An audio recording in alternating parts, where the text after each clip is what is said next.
Hello दोस्तों, आप लोगों का स्वागत है मेरे चैनल प्रिपेयर विथ मी में।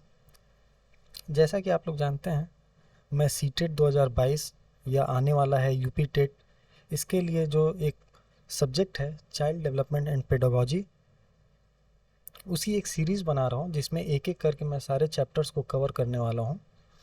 तो उस वीडियो सीरीज़ का ये थर्ड पार्ट है, जिसमें आज का जो टॉपिक है वो है प्रिंसिपल्स ऑफ चाइल्ड डेवलपमेंट।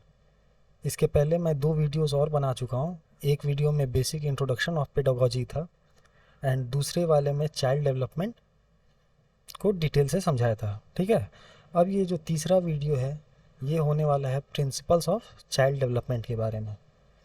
तो चलिए शुरू करते हैं प्रिंसिपल ऑफ चाइल्ड डेवलपमेंट।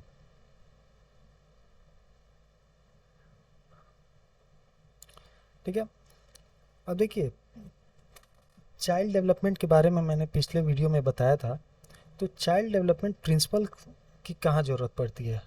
ठीक है, तो चाइल्ड डेवलपमेंट प्रिंसिपल की मदद से हम बहुत आसानी से बता सकते हैं कि बच्चे का जो डेवलपमेंट है वो किस तरह से हो रहा है और वो अपने डेवलपमेंट के किस स्टेज पर है। ठीक है, इन प्रिंसिपल्स की मदद से हम आसानी से बता सकते हैं कि चाइल्ड का जो डेवलपमेंट है उसका रेट क्या है, किस दर से वो अपना विकास कर रहा है।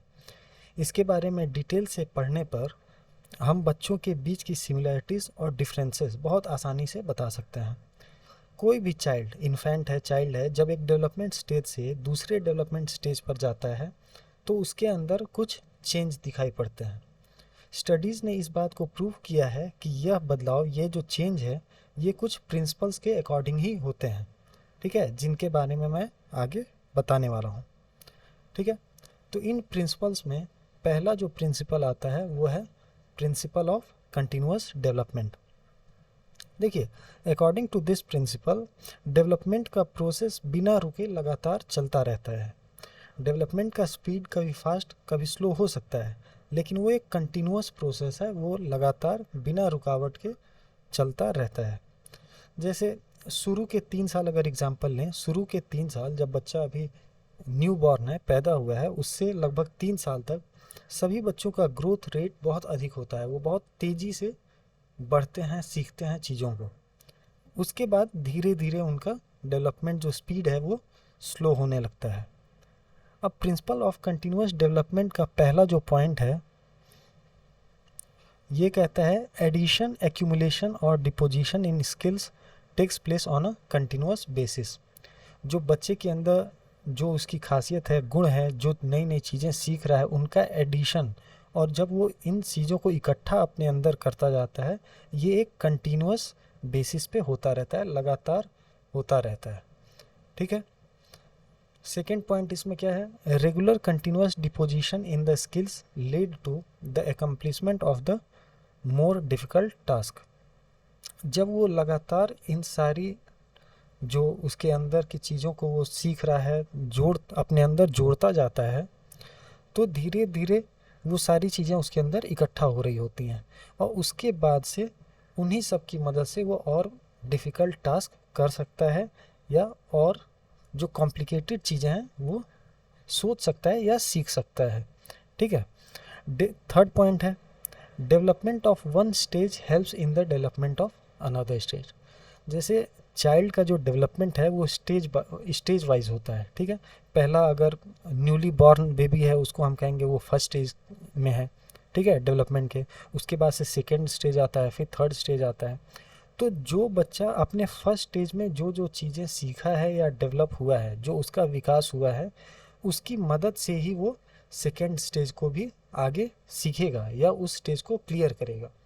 ठीक है, तो जो जो डेवलपमेंट उसके फर्स्ट स्टेज में होता है उनकी मदद से वो सेकेंड स्टेज सीखता है, फिर सेकेंड स्टेज में जो उसको डेवलपमेंट हुआ है उन सब चीज़ को अपने अंदर एक्यूमुलेट करके, अपने अंदर इकट्ठा करके वो आगे के स्टेज में बढ़ता जाता है। ठीक है, यहाँ पे फोर्थ पॉइंट जो है वो एग्जाम्पल है। जैसे in language development child starts from babbling then proceed further in more accomplishment of language. ठीक है, कह रहा कि एक उदाहरण के लिए अगर कोई चाइल्ड है, वो छोटा बच्चा है, तो वो जब पैदा होता है तो शुरू में वो बोल नहीं पाता है। ठीक है। फिर उसके बाद से बेबल करता है, मतलब टूटा फूटी भाषा में वो अपनी बातों को कहता है। लेकिन जैसे जैसे उसका डेवलपमेंट होता जाता है, वो नई चीज़ें सीखते जाता है, तो वो उन चीज़ों को अपने अंदर स्टोर करके वो और आगे बढ़ते जाता है और धीरे धीरे वो लैंग्वेज सीखने लगता है। ठीक है। तो जो पहला प्रिंसिपल था वो था प्रिंसिपल ऑफ कंटिन्यूअस डेवलपमेंट। ठीक है। इसके बाद से अगला आता है, वो है principle of individual rate of growth and development. एक सेकेंड, हाँ, principles of individual rate of growth and development. ठीक है। अब इसमें क्या है, देखिए, डगलस और हॉलैंड, डगलस एंड हॉलैंड ने इस प्रिंसिपल को समझाते हुए कहा कि हर एक इंडिविजुअल का डेवलपमेंट का रेट अलग अलग होता है। जैसे हर एक अलग अलग बच्चे का डेवलपमेंट का रेट अलग अलग होता है, और यह डिफरेंस उनके पूरे लाइफ में ऐसे ही हो सकता है। ठीक है। जैसे जन्म के समय से ही किसी बच्चे की बुद्धि बहुत शार्प हो सकती है, बहुत तेज हो सकती है, या उसकी हाइट लंबी हो सकती है, और वो जैसे जैसे अगले स्टेजेस ऑफ डेवलपमेंट में वो जाता है, तो उसकी जो बड़े होने पे भी उसकी डेवलपमेंट बाकी बच्चों के मुताबिक ज़्यादा तेज हो सकती है, या डेवलपमेंट तेज हो सकती है। ठीक है। अब इसमें पहला पॉइंट क्या है, इसमें पहला पॉइंट है everyone is different and so the rate of development too. हर एक इंडिविजुअल एक दूसरे से अलग होते हैं, और उनके ग्रोथ का या डेवलपमेंट का रेट, दर अलग अलग हो सकता है। ठीक है। सेकेंड पॉइंट क्या है, pattern and sequence for development are generally the same but rates differ. जो उनके ग्रोथ का पैटर्न है या ग्रोथ का जो सीक्वेंस है वो लगभग एक जैसा होता है, लेकिन उसका दर अलग अलग हो सकता है, उसका रेट अलग अलग हो सकता है। जैसे अब इस सिद्धांत के अनुसार अगर हम कहें कि बच्चे के नॉलेज और लैंग्वेज रिलेटेड डेवलपमेंट एक सेट पैटर्न में होता है। ठीक है। जैसे कोई भी बच्चा जन्म के समय रोना जानता है। ठीक है। सारे बच्चे जानते हैं, सारे बच्चे जन्म के समय रोना जानते हैं, और सभी बच्चों के साथ ऐसा ही होता है। लेकिन जैसे ही वो 3 महीने का होता है, तो वो अलग अलग तरह की आवाज़ें निकालना शुरू कर देते हैं।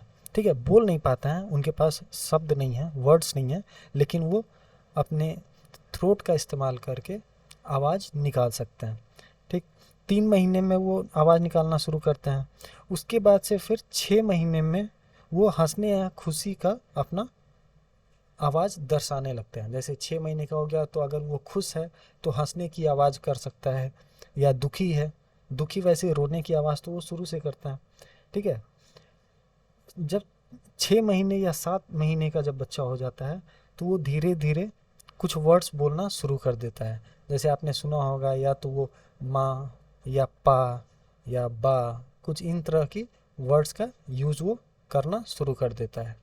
ठीक है। तो ये एक सीक्वेंस है, सारे बच्चे लगभग ऐसे ही करते हैं। रेट अलग अलग हो सकता है। जैसे मैं कहूँ कि कोई बच्चा 2.5 महीने में इस तरह की आवाज़ें निकाल रहा है, हो सकता है कोई 3 महीने पे निकाले। ठीक है। कोई 2.25 महीने पे निकाले। तो अलग अलग रेट से हो सकता है, लेकिन सीक्वेंस जो है वो एक जैसा ही होता है। इसमें तीसरा पॉइंट जो है वो है, that is why there should be no such notions as the average child because everyone proceeds according to their rates। अब इस प्रिंसिपल के हिसाब से इसीलिए कोई भी ऐसा नोशन हमारे अंदर नहीं होना चाहिए कि कोई एक एवरेज चाइल्ड होता है। जैसे हमने अक्सर सुना होगा अपने आसपास कि लोग कंपेयर करते हैं एक बच्चे को दूसरे से, दोनों बच्चे अलग अलग हैं। ठीक है। दोनों का अपना रेट हो सकता है डेवलपमेंट का। ठीक। तो हमें कभी भी उन दोनों को कंपेयर नहीं करना चाहिए कि एक स्लो क्यों है, एक फास्ट क्यों है। ठीक। सीक्वेंस एक ही होगा, रेट अलग अलग होगा। फिर फोर्थ पॉइंट क्या कहता है, so we cannot compare 2 childrens on the basis of their intellectual development और 1 चाइल्ड्स प्रोग्रेस विथ अनदर। जो अभी मैंने बताया कि रेट अलग होने की वजह से हमें कभी भी एक बच्चे को दूसरे बच्चे से कंपेयर नहीं करना चाहिए। वो उन दोनों का रेट अलग अलग हो सकता है, उन दोनों की स्पीड अलग अलग हो सकती है, लेकिन वो एक सेट पैटर्न पर ही आगे की तरफ ग्रो करेंगे, उनका डेवलपमेंट होगा। ठीक है, ये हो गया सेकेंड पॉइंट। अब चलते हैं तीसरे प्रिंसिपल्स की तरफ। अब तीसरा प्रिंसिपल कहता है direction of development. Direction of development मतलब क्या हुआ कि जो उनका विकास है उसकी दिशा क्या है। डायरेक्शन ऑफ डेवलपमेंट क्या है, उनके विकास की दिशा क्या है। ठीक है, अब इसमें देखिए, इस प्रिंसिपल के अकॉर्डिंग कोई भी चाइल्ड का डेवलपमेंट हेड टू टो की तरफ डायरेक्शन में होता है। मतलब सबसे पहले उसका सर का डेवलपमेंट होता है, धीरे धीरे वो पैर की तरफ बढ़ता है। जैसे अब मान लीजिए कोई भी इन्फेंट है, वो पैदा होने के पहले हफ्ते में अपने सर को ऊपर उठाने या इधर उधर करने की कोशिश करता है। ठीक है, 3 महीने के बाद वो अपने आइज़ को, आँखों को कंट्रोल करना सीख जाता है। लगभग 6 महीने में अपने हाथों की स्पीड को कंट्रोल करना सीखना शुरू कर देता है और कभी कर भी लेता है। ठीक है, लगभग 9 महीने में वो किसी चीज़ की हेल्प लेकर वो बैठ सकता है। ठीक है, लगभग 12 महीने तक जब वो होता है तब तक वो खुद से बैठना सीख जाता है, और लगभग 18 महीने का जब वो होता है तो वो किसी के सहारे से चलना भी शुरू कर देता है। तो डेवलपमेंट किधर से किधर है, हेड से टो की तरफ, हेड से टो की तरफ उसका डेवलपमेंट होता है। ठीक है, ये इसका डायरेक्शन है। अब इसमें सिफालोकॉर्डल का एक प्रिंसिपल है। सिफालोकॉर्डल के अनुसार development proceed from head to toe. जो डेवलपमेंट है, विकास है, वो सर से पाँव की तरफ बढ़ता जाता है। ठीक है, ये डेवलपमेंट अधिकतम 6 से 12 महीने के बच्चों के बीच में पाई जाती है। ठीक है, फिर coordination of arms before legs, मतलब जो बच्चे के आर्म्स हैं, हाथ है, वो पहले बच्चा उन अपने हाथों पे पहले कंट्रोल कर पाता है, पाँव को बाद में। पहले वो अपना हाथ को कंट्रोल कर लेता है, उसके बाद से फिर बाद में अपने पैरों पे कंट्रोल कर पाता है। ठीक है, ऐसे ही इसमें सेकेंड पार्ट है डायरेक्शन और डेवलपमेंट में प्रॉक्सिमल डिस्टल का प्रिंसिपल। अब प्रॉक्सिमल डिस्टल के अनुसार जो डेवलपमेंट होता है छोटे बच्चों में, वो सेंटर से आउटवर्ड की तरफ होता है। मतलब केंद्र में पहले डेवलपमेंट होता है, उसके बाद से बाहर की तरफ डेवलपमेंट आगे बढ़ता जाता है। जैसे अगर ह्यूमन बॉडी की ही बात करें तो सबसे पहले ह्यूमन बॉडी में स्पाइनल कॉर्ड डेवलप होता है। ठीक है, स्पाइनल कॉर्ड डेवलप होने के बाद उसके चारों तरफ बॉडी का निर्माण होता है या डेवलपमेंट होता है। ठीक है, तो यही है प्रिंसिपल ऑफ प्रॉक्सिमल डिस्टल। ठीक है, अब अगर हम चलें अगले प्रिंसिपल पे, फोर्थ प्रिंसिपल, ये है principle of general to specific, या इसको कहें integration, principle of integration. Integration मतलब होता है सारी चीज़ों को अपने अंदर इकट्ठा करना। ठीक है, अब जैसे कोई भी न्यूली बॉर्न बेबी है, कोई इन्फेंट है, उनका जो मोटर मूवमेंट्स है वो वेरी जनरलाइज्ड एंड अनडायरेक्टेड है। जैसे कोई भी छोटा बच्चा अगर पैदा हुआ है तो उनका जो मोटर मूवमेंट्स है, मोटर मूवमेंट्स हुआ जो उनके बॉडी की मूवमेंट्स है, जैसे हाथ हुआ, पैर हुआ, तो इनका हाथ या पैर का जो मूवमेंट है वो बहुत जनरलाइज होता है। सबका लगभग एक समान ही मूवमेंट होता है, वो हाथ पैर को इधर उधर फेंकते हैं। ठीक है, और अनडायरेक्टेड, जिसका कोई दिशा नहीं है, क्योंकि उनका अपने हाथों पे और पैरों पे कोई कंट्रोल नहीं होता है, इसलिए वो हाथ पैर इधर उधर फेंकते हैं। ठीक है, और ये लगभग सारे बच्चों में होता है। तो ये एक जनरल प्रॉपर्टी हुआ, लगभग सभी बच्चों में ये पाई जाती है। ठीक है, उसके बाद firstly gross large muscle movement and takes place, then moving forward to more smaller fine motor muscle movements. अब ये कह रहा कि किसी भी बच्चे का सबसे पहले वो अपने पूरे हाथ को चलाना सीखता है, फिर पैर को चलाना सीखता है, ठीक है। इसके बाद ये जो हाथ और पैर हैं इनको लार्ज मसल मोटर मूवमेंट कहते हैं, ग्रॉस मसल मोटर मूवमेंट या फिर लार्ज मसल मोटर मूवमेंट्स, ठीक है। इनके बाद वो अपने उंगलियों को चलाना सीखता है, उसको हम कहते हैं fine motor muscle movements, fine motor muscle movements. ये क्या होता है? ये होता है उंगलियों को, फिंगर्स, जिसमें सेंसेस बहुत स्मॉल मसल्स का प्रयोग करते हैं। और लार्ज मोटर मूवमेंट्स किसे कहते हैं? जैसे हाथ हुआ या पैर हुआ, जिसके मसल बड़े होते हैं।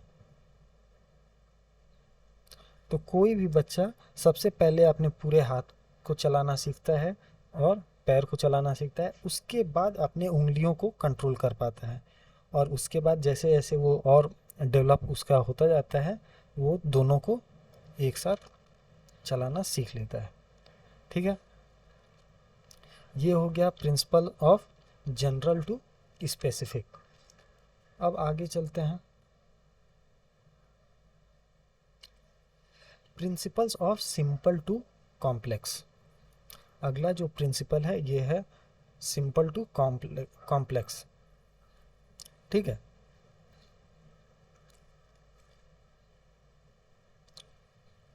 अब देखिए इसमें पहला पॉइंट क्या है, स्किल्स रिलेटेड टू मेंटल और intellectual abilities and skills related to verbal comprehensions are used by the child to solve problems.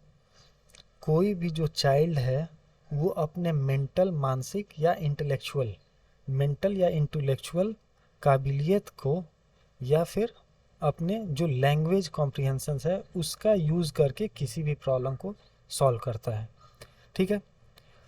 If the second point है, if the child must learn to classify the objects, so kite and bird may be the same for her because they both fly in the sky.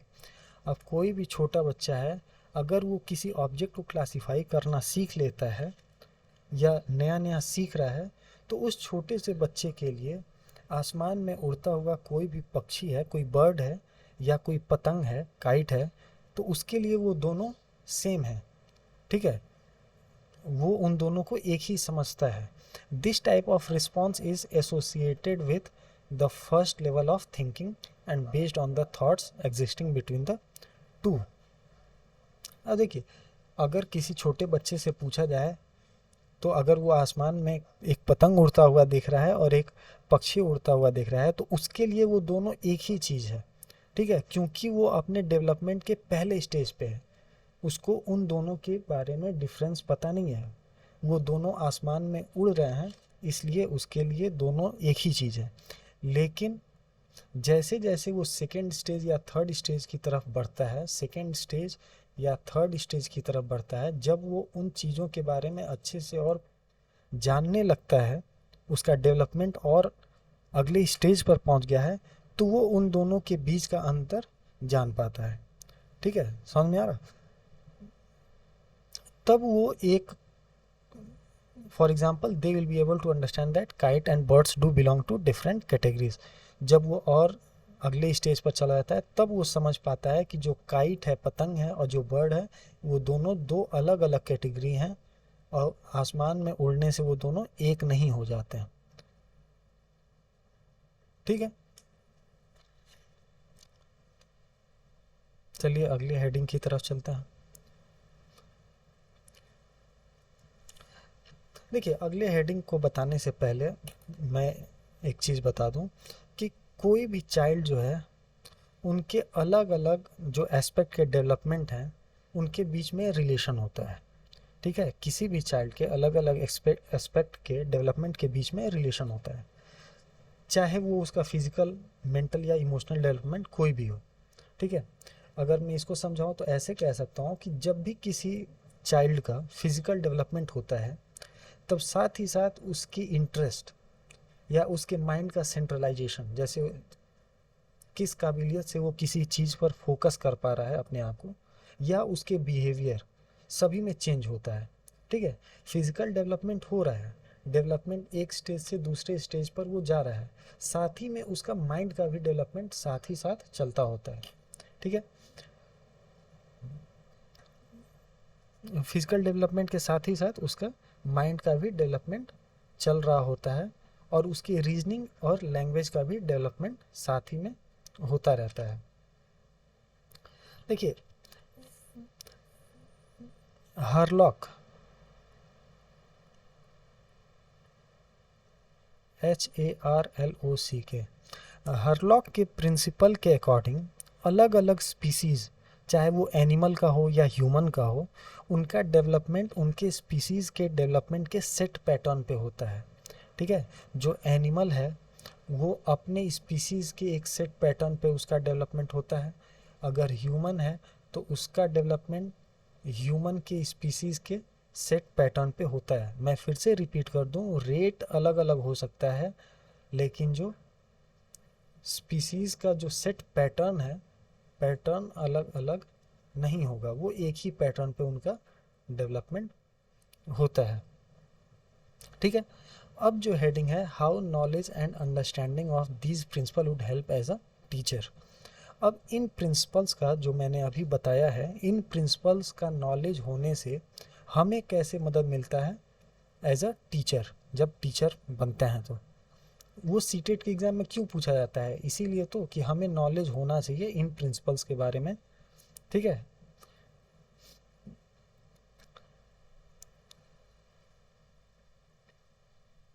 देखिए हर बच्चे में development का rate अलग अलग होता है, ये तो हम सब जान रहे हैं। इसलिए उनके पर्सनल डिफरेंस को ध्यान में रखकर सभी बच्चों से एक जैसा डेवलपमेंट की जैसे उम्मीद करना, ये गलत है।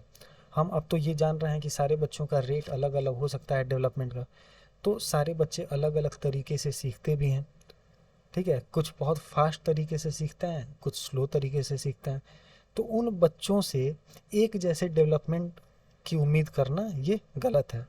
जैसे अगर हम एक जैसे उम्मीद करेंगे तो कोई बच्चा अगर जो स्लो लर्नर है, जिसका रेट बहुत स्लो है, तो उस बच्चों में इनकम्प्लीटनेस की फीलिंग डेवलप होने लगती है। इनकम्प्लीटनेस में तो हुआ कि वो उसको अपने आप को बाकी से कम समझने लगता है। ठीक है, अपूर्ण समझने लगता है, और उसके अंदर ये फीलिंग डेवलप होने लगती है।